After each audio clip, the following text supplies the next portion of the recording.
De'Aaron Fox is officially on the trade block, and if I'm a Sacramento fan, I'm just sad right now. I'm not gonna lie, I feel sorry for you guys because looking at this roster, I thought coming into this regular season, this would be a top six team in the Western Conference. They didn't start out too well. They fired Mike Brown.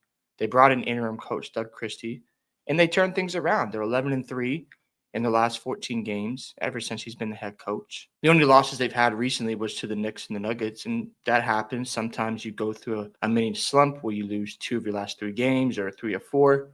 But overall, the Kings have been playing good basketball. They've beaten the Rockets during that stretch. They beat the Grizzlies.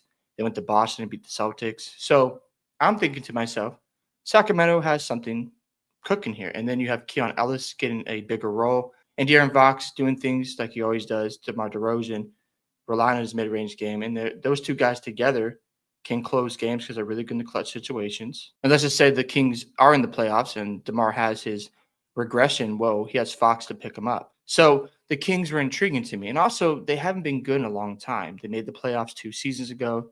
They didn't make the playoffs last year, but they were just fighting a tough Western Conference, and all of a sudden they've got energy again. But unfortunately, when it comes to Fox, his contract ends next year, and he's probably going to walk away as a free agent. So if I'm the front office for Sacramento, I get it. You want to get as much return from that player as possible because you don't want to let him walk for nothing. And then you have to really start over, and that isn't going to help you out. So I get why the Kings are doing it. It's just sad for Kings fans because they've been so bad after the Weber, Stojakovic, and Bibby days, and they haven't really picked themselves up. Now, all of a sudden, you turn to the 2020s, you bring in Mike Brown. He does a great job in his first year. Second year just didn't work out. They got to a slow start. They fired Mike Brown. And it's like, man, you're going to start over again. As a fan, I would just like to see my team be competitive. I remember when the Celtics, they weren't good after they lost KG and Paul Pierce and Ray Allen, but they were still making playoff runs. And I knew they weren't going to win a championship, but it was nice to see them be competitive. So if I'm a Kings fan, I get it. If you just wanted to see your team make the playoffs, battle it out, maybe get to the second round, maybe make a surprise in Western Conference Finals run, it's good to see that because you want to build a winning culture, even if it doesn't turn into a championship. Sometimes a franchise that's just down and out and not winning year in and year out, you want to just see them in the playoffs consistently. So it builds some belief. It builds a culture of, look, we're trying to go somewhere. We're trying to build a contender. And the fans believe. But now it's just, we got to tear it all down.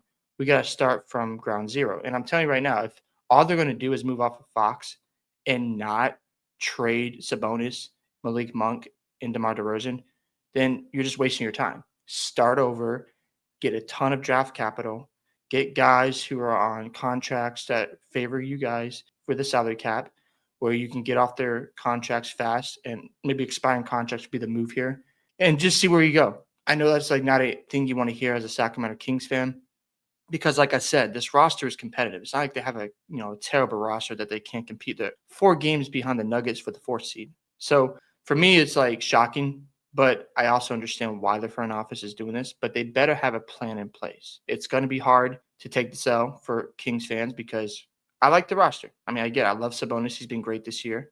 Fox is still really good in those mid-range areas and finishing at the rim. We know about DeMar DeRozan in his mid-range game. Malik Monk, he always gives you great energy, but unfortunately at this point, it's just time to move on and make sure they have direction here because you can't just make the trades without hitting on those draft picks because Sacramento hasn't been always great at drafting players. So if they're going to do this, make sure they have a plan. Make sure that there's some sense of direction because you're going to have to hit in the draft. They don't, attract big time free agents or make unbelievable trades outside of the Sabonis and Halliburton move that hasn't been anything since. So the Kings in the front office better have something in mind when it comes to drafting quality talent and make sure they have that under control because if they draft guys that are busts that don't pan out, then you're just wasting time. And it's just frustrating as a Kings fan because it's like, well, we just had this roster and you blew it up and you haven't done anything since. So they got to hit on those draft picks, have a plan in place, and just execute. Now, for De'Aaron Fox, what would be the best fits for Fox? People have said the San Antonio Spurs. If I'm the Spurs and I saw a trade package for Sohan, Vassell, and they're probably going to include some draft capital, I wouldn't do it. And the reason why is it's a young basketball team. I think you need to build around Wimby, Casso, Vassell, and Sohan because you're trying to build a core of players that will get reps together. If you get Fox, you speed up the timeline tenders. And I'm looking at OKC, they're still going to be better than them. I'm looking at Houston, they're still going to be better. Denver, they're still going to be better. So for me, is it worth getting Fox just to make the playoffs, to get to the second round? I saw someone say they can make the Western Conference Finals. I think that's not going to happen. Not to say like Wemby doesn't have that potential, but I think the Spurs should keep developing for now and be patient because I love Stephon Castle.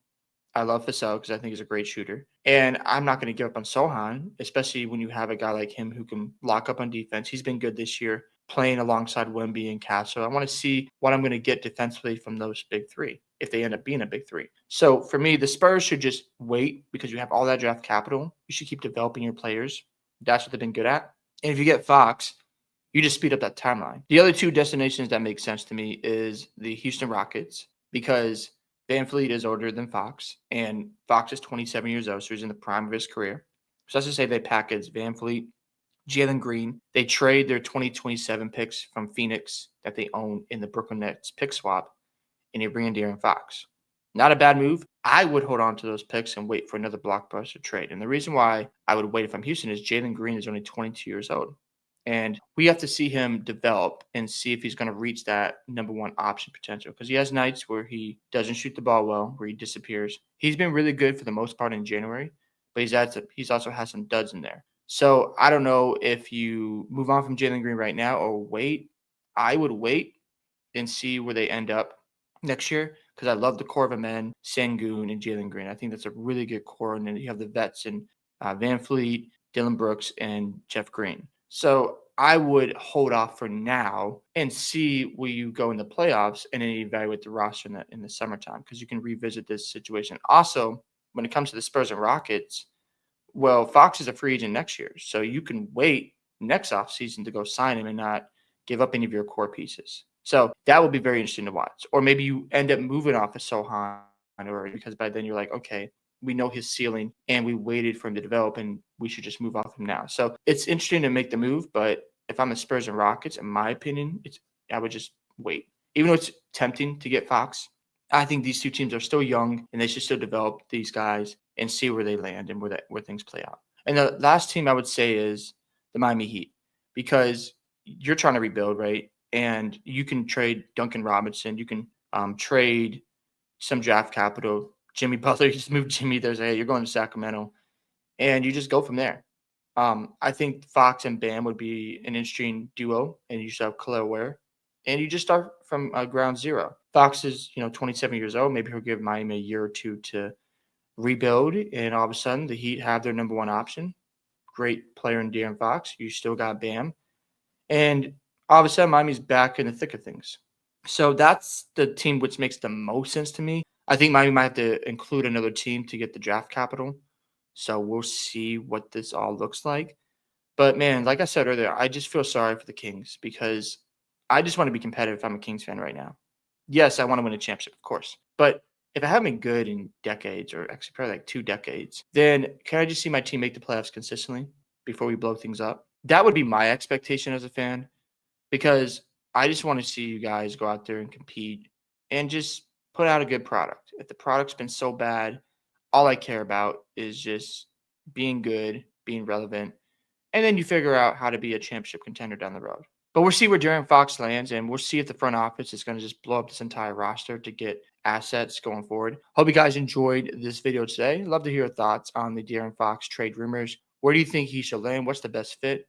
How do you guys feel in Sacramento? Don't forget to like and subscribe to the channel, and I'll see you in the next one.